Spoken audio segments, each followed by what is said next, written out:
বৃহস্পতিবার হওয়ায় সিদ্দিক বাড়িতে জমজমাট আবহাওয়া। আহসান ফারিন একটু আগে বাড়িতে ঢুকেছে। ঈশা ইনায়া পাকোড়া নুডলস বানিয়ে ট্রেটে সাজিয়ে ড্রয়িং রুমে নিয়ে আসে। ড্রয়িং রুমের সোফায় আনোয়ার সিদ্দিক, এনামুল সিদ্দিক, শিরিনা, জেসমিন, আদ্রিত এবং আদ্রিতের কোলে আহিয়ান বসা। অনিরুদ্ধ ওর পাশে বসে আছে। আহসান ফ্রেশ হয়ে অনিকে খুঁচিয়ে বলে, ওঠ, আমি বসবো। অনিরুদ্ধ উঠতেই আহসান সোফায় বসে। অনিরুদ্ধ সোফার হাতলের ওপর রাখে। আহসান আদিতের কোল থেকে আহিয়ানকে কোলে নেয়। আহিয়ানকে হাসি দিয়ে বলে, বাবা? হ্যাঁ বাবা। কুলে কুলে তো আছো। আহিয়ান আহসানের হাত জড়িয়ে ধরে। অনি আহিয়ানের গাল ধরে টানে। আহিয়ান অনির দিকে তাকিয়ে হাসে। অনিরুদ্ধ হেসে বলে, আমার চাচু কোথায়? এখানে। বুকে হাত দিয়ে বলে। অনিরুদ্ধ আহিয়ানকে কাঁধে তুলে নেয়। আসো ঘুরে আসি। আহিয়ানকে কাঁধে তুলে বল। আহিয়ান ফিক ফিক করে হাসে। নিজে একটা বান্দর, নাতিটাকেও বান্দর বানাচ্ছে, জেসমিন বলে। ঈশা সবার হাতে নুডলসের প্লেট দেয়। ফারিন তখন নিচে নামে। ইনায়ার পাশে গিয়ে দাঁড়ায়। ধীর কণ্ঠে বলে, আহিনের বাবা কিছু বলেছে? কি ব্যাপারে? না এমনিতেই বলছিলাম। আনোয়ার সিদ্দিক খেতে খেতে আদ্রিতের দিকে তাকিয়ে বলে, ফ্ল্যাটে উঠে যাবে তাহলে? জি, আগামী মাসে উঠে যাব। ঈশার দিকে তাকিয়ে বলে, কলেজে জয়েন করবে কবে? বলা বাহুল্য ঈশার প্রেরিতে হয়নি। ও জানতো এমনটা হবে, তাই ওর অতটাও খারাপ লাগেনি। তবে হুমায়ুন কবিরের একটু মনক্ষুণ্ণ হয়েছে। ঈশা এই মাসে চাকরি ছেড়ে দিয়েছে। 3 মাস পরে একটা প্রাইভেট কলেজে জয়েন করবে কেমিস্ট্রি টিচার হিসাবে। যদিও ইন্টারভিউ দেওয়া শেষ, তবে ফার্স্ট ইয়ারে ক্লাস শুরু হলে ও জয়েন করবে, তাই এত দেরি। আরও 3 মাস পর থেকে আব্বা। এনামুল সিদ্দিক বলে, এখন চাকরিটা না ছাড়লে হতো না? 3 মাস পরেই ছাড়তে। নতুন ডিল ফাইনাল হলে তো সমস্যা।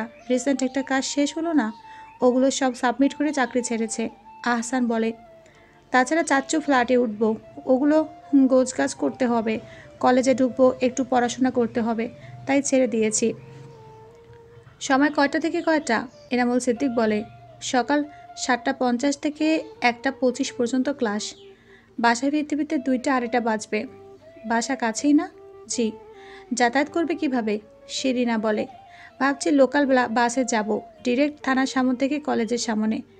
আমি একটা ড্রাইভার ঠিক করে ওকে গাড়ি দিয়ে দিব। হাদের মাঝে বলে। জেসমিন বলে, ভালো হয়েছে। এমন 9টা থেকে 6টা অফিস করলে সংসার করার সময় কোথায়? এখন দুজন, পরে বাচ্চা কাচ্চা হলে সময় দিতে হবে না? মেয়েদের জন্য শিক্ষকতায় ভালো একটা প্রফেশন। আদ্রিত চোরা চোখে ঈশার দিকে তাকায়। শিরিনার মোবাইলে তখন কল আসে। তিনি কল করেছে। শিরিনা প্রথমে হুহা করলেও কিছুক্ষণ পর উল্লাসে আলহামদুলিল্লাহ আলহামদুলিল্লাহ বলে ওঠে। ওনার চোখ চিকচিক করছে। আনোয়ার সিদ্দিক বলেন, কি হয়েছে? দাদা হবে আবার? সবাই একে অন্যের দিকে তাকিয়ে থাকে। শিরিনা খুশি খুশি বলে, সাবধানে থেকো, ভীষণ খুশি হয়েছি। কল কেটে দেয়। আহসান ফারিনের দিকে তাকায়। ফারিন ঠোঁটে ঠোঁট চেপে ওর দিকে তাকিয়েছিল। ইনায়া বলে, বড় ভাইয়া আর ভাবি আসবেন বলেছিল ডিসেম্বরে। এখন তাহলে তো আর আসবে না? না না, আর কিভাবে? এবার থাকুক, পরে বাচ্চা নিয়ে 4 জন আসবে না হয়। পরিবারের আরেকজন মেম্বার বাড়লো তাহলে? ইনায়া বলে, 1 জন না, 3 জন। ফারিন মিনমিন করে বলে। ইনায়া অস্ফুট স্বরে বললেও পুরোটাই শুনে। অবাক হয়ে বলে, কি? Am I guessing right? জি। 3 মাস অ্যান্ড টুইন। ইনায়া এবার চেঁচিয়ে ওঠে, আল্লাহ, ভাবি? জেসমিন অবাক হয়ে বলে, কি হয়েছে? ইনায়া শ্বশুর চাচা শ্বশুরের উপস্থিতি ভুলে গেল যেন। ভাবি প্রেগনেন্ট? 3 মাস এখন, তাও আবার টুইন? সবাই অবাক। জেসমিন আহসানকে বলে, এতক্ষণ বলিসনি কেন? আহসান আমতা আমতা করে বলে, আমি কি বলবো? ঈশা খুশি হয়ে ফারিনকে বলে, কংগ্রাচুলেশনস। ফারিন মিষ্টি হাসি দেয়। আনোয়ার সিদ্দিক, এনামুল সিদ্দিক উঠে চলে গেলেন। জেসমিন শিরিনা যখন ফারিনকে নিয়ে ব্যস্ত হয়ে পড়েন, তখন ঈশা কিচেনে যায়। ও ভেবেছিল গ্যাস বন্ধ করেনি, তাই কিচেনে এসেছে। গ্যাস বন্ধ করেছে দেখে স্বস্তির শ্বাস ফেলে পেছনে ফিরতে আদিতের বুকে ধাক্কা খায়। আদিত এদিক ওদিক তাকিয়ে বলে, আমার তো মাথায় হাত, বেটার হাফ। কেন? ঈশা ভ্রু কুচকে বলে, কেন মানে? আজব। বিয়ে 2 বছর গড়ালো আমার। ঘটা করে রসকস মিশিয়ে ম্যারেজ নাইট সেলিব্রেট করলাম আমি। বাপ হওয়ার কথা আমার, অথচ বাপ হওয়ার বদলে চাচা হতে যাচ্ছি। এটা কি ঠিক? ঈশা হেসে ফেলে। আমাদের না ফ্ল্যাটে উঠে সব গুছিয়ে গাছিয়ে বেবি নেওয়ার প্ল্যান? না, না, প্ল্যান ক্যান্সেল। এখন থেকে প্রিপারেশন নিতে হবে। আর কয়দিন মানুষের বাচ্চা চটকাবো। মানুষের বাচ্চা দেখলে কোলে নেওয়ার জন্য হাত ইসপিস ইসপিস করে। আমি তো কবে থেকেই বলছিলাম, আপনি তো রাজি হচ্ছিলেন না। স্লা, আমার আগে সবাই বাবা হয়ে যাচ্ছে। অনেক কয়দিন পর হবে, নিশিতেরও হবে, দেখা যাবে। আদিত, নিশিতের তো বিয়ে হয়নি। এত কিছু জানি না ভাই, আমার বেবি লাগবে। ভাবখানা এমন, বড় ভাইয়ের খেলনা দেওয়া হয়েছে, ওনাকে দেওয়া হয়নি, তাই উনি এখন খেলনার জন্য আবদার করছেন, খেলনা ঝামেলা করেছেন। আমার রাতে এই ব্যাপারে কথা বলবো। এখন শুনুন, ড্রয়িং রুমে যাই। শুধু কথা? শুধু কথায় কাজ হবে? ঈশা দাদা দাঁত চেপে ধরে। আদিত কপাল কুঁচকে কিচেন থেকে বেরিয়ে যায়। ইনায়া আয়নার সামনে দাঁড়িয়ে চুল আঁচড়াচ্ছে। চুলে বেনি করতে করতে রুদ্ধর দিকে তাকায়। রুদ্ধ গালে হাত দিয়ে সামনে কাগজপত্র এলোমেলো করে ছড়িয়ে বসে আছে। ইনায়া চুল বেঁধে লোশন হাতে নিয়ে বলে, এভাবে গালে হাত দিয়ে বসে আছো কেন? হিসাব মেলাতে পারছি না। কেন, টাকা মেরেছ নাকি? রুদ্ধ ইনায়ার দিকে ছোট ছোট চোখ করে তাকায়। ইনায়া ঠোঁট উল্টে বলে, মারতেই পারো, তোমাকে দিয়ে সব সম্ভব। রুদ্ধর চোখ আরও সরু হয়ে যায়। ইনায়া ভ্রু নাচিয়ে বলে, কাকে খাওয়ালে টাকা মেরে? হো, টাকা মাইরে তোকেই খাওয়াইছি। আয় এখন জেল খাটি। আমি রাজি, তুমি পাজি। আসো একসাথে জেল খাটি না। আরে ধুর, আসলে হিসাব মেলাতে পারছি না। এই হিসাব না মেলাতে পারলে আব্বু কালকে অফিস বাড়ি দুটো থেকেই বের করে দিবে। কাগজপত্র সব আছে কিনা দেখো। আচ্ছা, আমি আদিত ভাইয়ের কাছে যাব। মাথায় এলোমেলো হয়ে যাচ্ছে। কালকে তো শুক্রবার, শনিবার সাবমিট করতে হবে। সমস্যা নেই, কাগজগুলো গোছাতে গোছাতে বলে। ইনা বিছানায় পা তুলে বসে বলে, ডিনারের পর আব্বু চাচ্চু ভাইয়াদের সাথে কী বিষয়ে আলাপ করছিলে? রুদ্ধ কাগজপত্রগুলো ফাইলে ঢুকিয়ে বলে, আহসান ভাইয়া চাচ্ছিল ধানমন্ডি ব্রাঞ্চে শিফট হতে।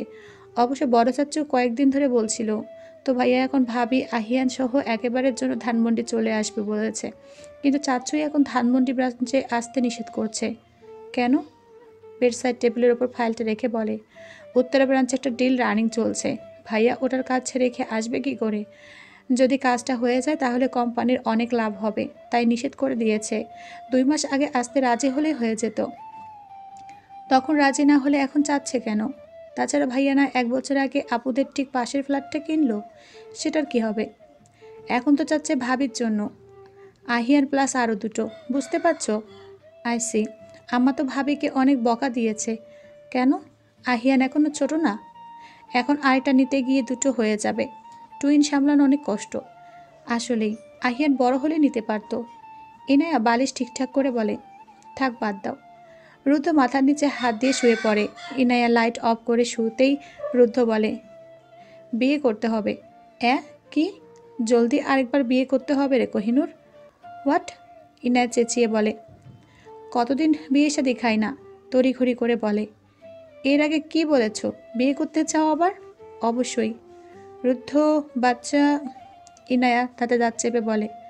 রুদ্ধ ইনায়ের মাথা ঠুয়া মেরে বলে, বলদ নাকি রে? মাথায় ঘিলু নাই? আমার মাস্টার্সের পর বিয়ের অনুষ্ঠান করার কথা ছিল, এখনও হয়েছে নাকি? আমি সেটাই বুঝিয়েছি। রুদ্ধ শার্টের কলার ধরে মুখোমুখি এসে বলে, তোমাকে আমি বিশ্বাস করি না। ঠিক কাজ করেছ।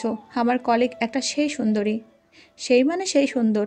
ওকে দেখলেই আমার বুক কাঁপে, মনে হয় তুলে নিয়ে বিয়ে করে ফেলি। ইনায় রুদ্ধর পেট বরাবর ঘুষি মারে। রুদ্ধ পেট চেপে ধরে। মজা করেছি দুট। ও তাই? আমার একজনকে পছন্দ, সেই হ্যান্ডসাম, দেখলেই মারাত্মক লাগে। যা বিয়া করে এলা, বিয়ের পরে বুঝবি কি শান্তি। তোর থেকে ভালো থাকবে, খুব ভালো থাকবে। অফিস করে আসবে, তারপর তোরে ধরে শুয়ে শুয়ে করে বছর বছর একটা ফুটাবে। ভালো লাগবে না? ইউ, ভালো পাইলে মানুষ কদর করে না। রুদ্ধ রে, টি শার্ট টান মেরে বলে, কি? আম্মু ঠিক কথা বলেছিল। কি? আম্মু বলেছিল তুমি যে আমার থেকে মাত্র 1.5 বছরে বড়, আমার মধ্যে নাকি মান্যগণ্যার ব্যাপারটা থাকবে না। That's what's true. আমার মধ্যে তো আগে থেকেই ছিল না, এখন আমরা দুজন আবার তুই তোকারি করি। কি সংসার আমাদের! সংসারের থেকে বেশি বিনোদন করি আমরা। রাখো তো টিপিক্যাল সংসার করা, ওটা সবাই করে। আসো বক্সিং করি।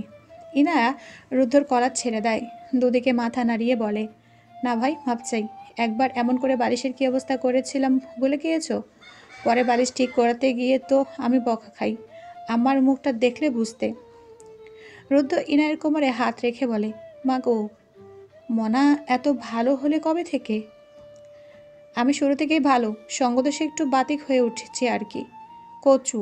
এক্সকিউজ মি, তুমি একটা কচু, তোর বউ। I also say that. জানো কি হয়েছে? না বললে জানবো কিভাবে?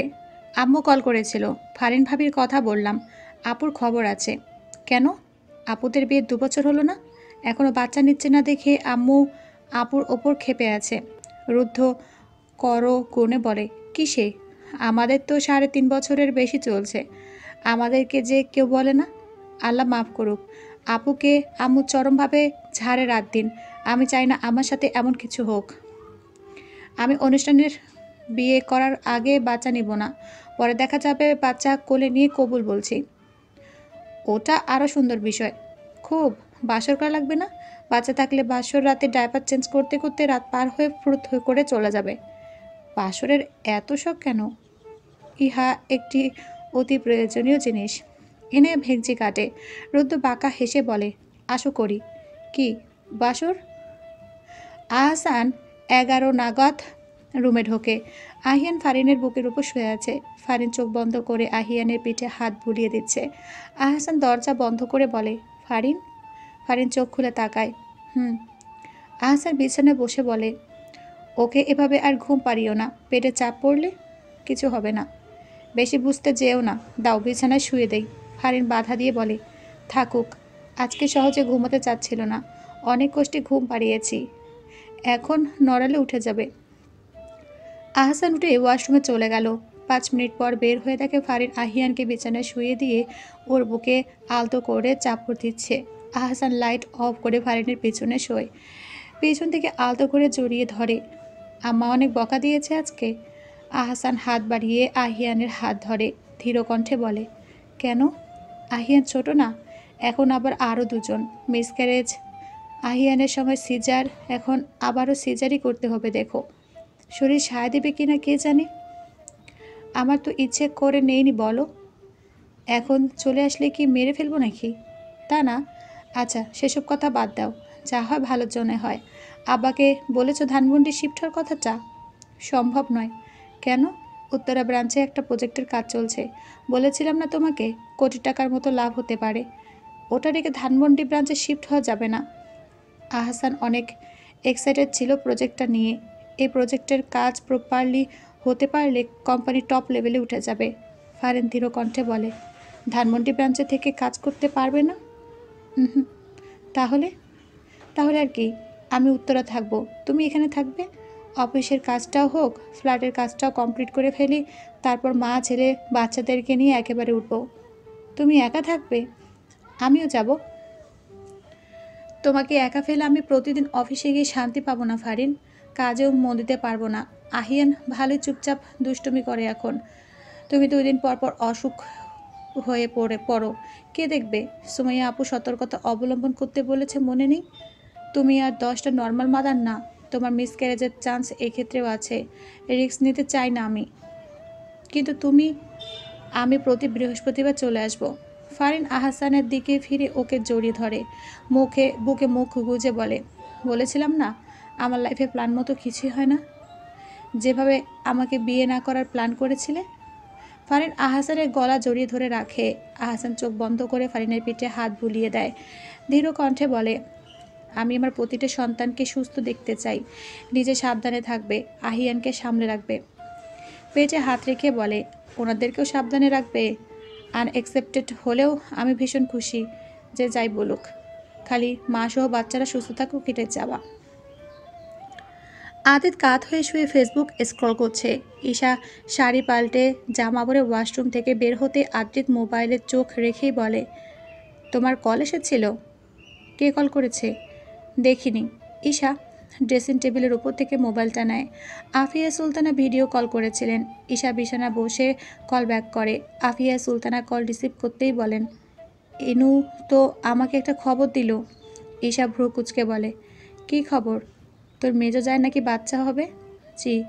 তোর কি বাচ্চা কাচ্চা নিতে মন চায় না? মা ডাক শোনার ইচ্ছা নাই?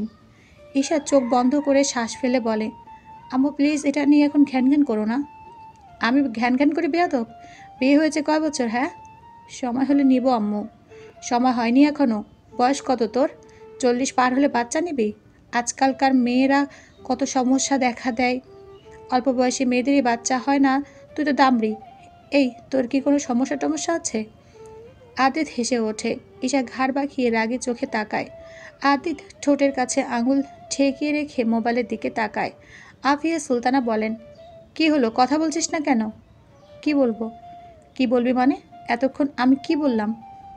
যখন সময় হবে তখন এমনিতেই হবে। বিয়ের 2 বছর চলে, এখনও সময় হয়নি? 30 পার হলে মেয়েদের কত সমস্যা হয় জানিস না? কয়দিন বিশেষ বিশেষ বলে চিল্লালি, বিশেষ তো হয়নি, এখন বাচ্চা কাচ্চারও খবর নেই। ঈশা মুখ কুঁচকে বসে থাকে। আফিয়া সুলতানা নিজের মতো করে বলেন, বয়স মনে হয় কমছে। প্রথমে বিয়ের জন্য কাহিনী করেছে, এখন যা একটু বিয়ে শাদী করেছে, বাচ্চা নেওয়ার খবর নেই। নিব তো, আজব। আমি কি বলেছি আমি বাচ্চা নেবই না? তোকে আমি কবে থেকে বলছি বাচ্চা নিতে? তুই প্রতিবার নাকচ করে দিস।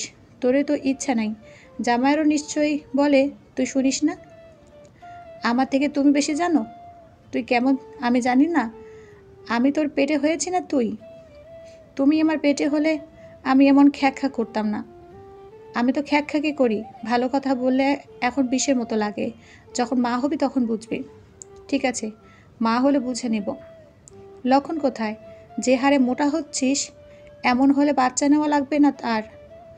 তোর কি ছোট ছোট বাচ্চা দেখলে একটু কোলে নিতে মন চায় না? মন চায় না নিজের একটা হোক? ঈশা দাঁতে দাঁত চেপে ধরে। ফারুর কত সমস্যা দেখা দিয়েছিল। প্রথমে নেবে না নেবে না, যখন নেওয়ার ট্রাই করলো তখন হয় না। মেয়ের কাঁদতে কাঁদতে অবস্থা খারাপ। আল্লাহর রহমতে এখন মেয়ে হলো। তোর এমন অবস্থা হলে কি করবি? আমার নেগেটিভ কথা বলা বন্ধ করো। ডাক্তার দেখা সহসাই। কত সমস্যা আজকাল। যদি একটা সমস্যা বেঁধে যায় আজীবন কাদা লাগবে। বিয়ে 2 বছর চলে, এখনও হয়নি। কবে হবে? এই তোর শাশুড়ি কিছু বলে না? তুমি বেশি করো আম্মু। তোকে জামাইও কিছু বলে না? বলবেও না কেন? ছেলে যে তোর সাথে মিলেমিশে আছে সেটাই অনেক। দিনকে দিন অতিরিক্ত তেরামি করা বেড়েছে। ঈশা উত্তর দেয় না। ভালো স্বামী, ভালো পরিবার পেয়েছিস বলে এখনও কেউ কিছু বলে না। ফ্যাশন ভালো করে, বিয়ে করে কিন্তু বাচ্চা নেয় না। আমি তো জানি আমার মেয়ের মধ্যে সমস্যা। তেরা তো আমার মেয়ে। সংসার বাচ্চা ছাড়া স্বয়ংসম্পূর্ণ হয় না। স্বামী স্ত্রীর জীবনের রহমত বাচ্চা। এখন বাচ্চা নিতে তালবাহানা। ঈশা কেটে দিল।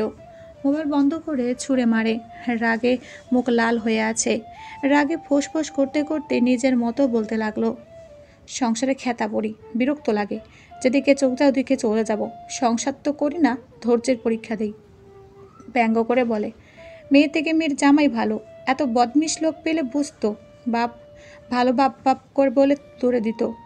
আমি যেন বলিনি বাচ্চার কথা। বাচ্চার বাপ রাজি না। আমি বাতাসের মাধ্যমে বাচ্চা পয়দা করব তো। প্রথমে বলে বিসিএস দিয়ে নাও, তারপর বাচ্চা নেব। বিসিএসের ঝামেলা যাওয়ার পর বলে 1 বছর পরে নেব। 1 বছর হওয়ার পর বলে, আরে আমাদের তো ঘোরাঘুরি করা হলো না। অর্ধেক দেশ ঘুরি তারপর বাচ্চা নেব। অর্ধেক দেশ ঘোরার পরে বলে ফ্ল্যাটের কাছে যেহেতু শেষ, আর লিফট যখন লাগাচ্ছেই তখন ফ্ল্যাটে উঠে একেবারে সেট করে বাচ্চা নেব। ফ্ল্যাটে ওঠার পর আরেকটা লজিক দেখাবে। আমার বয়স হচ্ছে, জামাই তো 18 বছরের কচি খোকা না। যত সব। ঈশা একটা প্রাণী না জানি উদ্ভিদ আছে যে বাতাসে কি না কি থেকে কিসের না কিসের মাধ্যমে বাচ্চা নেয়। তোমাকে ওটার সাথে পরিচয় করিয়ে দেব? আপনার মনে হয় আমি মজা করার মুডে আছি? না। ঈশা আদিতের দিকে পিঠ দিয়ে শুয়ে পড়ে। Better half. আদিত চিকন স্বরে ডাক দেয়। ঈশা ঝাঁকিয়ে ঝাঁঝালো কণ্ঠে বলে, কি? এমন ঝাঝা করো দেখেই তো বাচ্চা হয় না। ঈশা ঝড়ের গতিতে আদিতের দিকে ফিরে খপ করে ওর গলার কাছে টি শার্ট খপ করে ধরে বলে, যা যা আমি করি নাকি আপনি করেন? কতবার বলেছি আমি বাচ্চার কথা? বলুন কতবার বলেছি কি না? আদিত চোখ বড় বড় করে তাকায়, মাথা ঝাঁকিয়ে বলে, বলেছ। ঈশা ওর কলা ছেড়ে দেয়। সবাই পারে আমাকে কথা শোনাতে। চাচিউম্মু বলছিল সন্ধ্যায় ফারিনের না হয়ে ঈশার হলে ভালো হতো। এখন আমি বলে বেড়াবো আপনাদের ছেলে চাই না তাই বাচ্চা হয় না? আদিত ঈশার হাত ধরে নিজের বুকে ফেলে, জড়িয়ে ধরে বলে, আমাদের একটা প্ল্যানিং করতে হবে না? সব কিছু গুছিয়ে তবেই না প্যারেন্টস হব। একটা গুড হেলদি লাইফ দিতে হবে না বেবিকে? প্রপার প্ল্যানিং ছাড়া জেন্টার প্যারেন্টস হওয়া যায় না। আমরা কিছুদিন নিজেদের লাইফটাকে এনজয় করেছি, কাপল হিসেবে অনেক কিছু করেছি একসাথে, যা যা করা যায়। কাপলরা যা যা এনজয় করতে পারে সবটা। বাচ্চা হলে অনেক কিছু স্যাক্রিফাইস করতে হয় ঈশা। এখন নিজে ওইসব মজা হাসি ঠাট্টা সাইডে রেখে আমরা ভালো প্যারেন্টস হব। ওগুলো আপনার শাশুড়িকে বলুন, দিনকে দিন টক্সিক হয়ে যাচ্ছে। কোন ভাড়াটি একটা এসেছে, ফালতু মহিলা খালি ব্রেন ওয়াশ করে। এখনকার মেয়েদের বাচ্চা হয় না, এই সমস্যা সেই সমস্যা। আবার বলে আপনার মেয়ের তো স্বাস্থ্যই ভালো, দেখে এমন দেখেই তো বাচ্চা হয় না। বিরক্ত লাগে আমার। আমার বইয়ের স্বাস্থ্য থাকলে ওই টক্সিক মহিলার কি? তুমি ওনার খাও না পড়ো, আমার বইয়ের কিছুতেই আমার সমস্যা নেই। আরেকজনের গা চলে? ঈশা উত্তর দেয় না, মুখটা কালো হয়ে আছে। আমরা ফ্ল্যাটে উঠে নেই, গুছিয়ে নেই সবটা, তারপর বেবি নেব। বেবি হওয়ার পর আম্মুকে দিয়ে এসো, হাগুবুতো পরিষ্কার করুক, তখন নাতি নাতনির সব ঘুচে যাবে। ঈশা মুখ গোমরা করে থাকে। আতিত গালের ঠোঁট ছুঁয়ে বলে, আরে আমার পূর্ণিমার মুখে এখন আমাবস্যার ছায়া কেন? চুপ থাকেন, ভালো লাগছে না, পুরো মুড নষ্ট করে দিয়েছে। ভালো লাগবে কি করলে জানি না, দেখে ওঠো। কেন? চলো হেঁটে আসি। কোথা থেকে? ঘড়ির দিকে তাকিয়ে বলে, কয়টা বাজে দেখেছেন? আরে বাগানে যাব চলো। গেটের বাইরে না বের হলাম? না না, এত রাতে যাব না। আদ্রিত ঈশার হাত খপ করে ধরে বলে, তুমি যাবে না, তোমার ঘাড় যাবে। আমার ঘাড়কেই নিন। আদ্রিত ঈশার হাত ছেড়ে ঈশার ঘাড় খপ করে ধরে বলে, ফাইন। ঘাড়ে হাত রেখে ঈশাকে নিয়ে রুম থেকে বেরিয়ে গেল। বাগানে গিয়ে ঈশা দাঁত কিরমির করে বলে, আপনি বড় বদমিশ লোক। ইয়া, রতনে রতন চেনে। আদ্রিত ঈশার হাত ধরে হাত দোলাতে দোলাতে বলে, আমরা ফ্ল্যাটে উঠবো, তুমি কলেজে জয়েন করবে, তারপর আমরা বাচ্চা নেব। দুজন মিলে ভালোভাবে বেবিকে বড় করব, তারপর ওকে স্কুলে দিব, মর্নিং শিফটে দেব। তোমরা একসাথে বেরিয়ে যাবে, আমি দরকার হলে স্কুল থেকে নিয়ে আসব। তোমাকেও পিক করলাম না হয়, তারপর আবার অফিসে চলে যাব। ও আহিয়ান আপকামিং দুটোর সাথে খেলবে, সন্ধ্যায় তুমি ওকে পড়াবে। আমরা প্রতি শুক্রবারে ঘুরতে বের হব। আর কি, হয়ে গেল? এত সহজ? সহজ করে নিলেই সহজ। আপনি খ্যাক করবেন না। আমি ভালো হয়ে গিয়েছি তাই? চুপ থাকো। আমি যা বলেছি তাই। ঈশার ঠোঁট চেপে হাসে। তা কি চাই, ছেলে না মেয়ে? অবশ্যই সুস্থ বাচ্চা। তাও বলুন, ছেলে। মেয়ে হলে খুশি হবেন না? তুমি আমাকে বদদোয়া দিয়েছ আমার মেয়ে নাকি আমার মতো হাজব্যান্ড পাবে। নিজের মেয়ের ক্ষতি কে চায়? শেয়ানা লোক তো। তবে মেয়ে হলে আমি অনেক খুশি হব। মেয়েরা অনেক আদুরে হয়। ছেলেরা? ওরাও আদুরে হয়। দুটোই ভালো লাগে। ইস, ভাবে টুইন না হয়ে আমার বইয়ের হতো, একটা ছেলে একটা মেয়ে। আদি আফসোস করে বলে,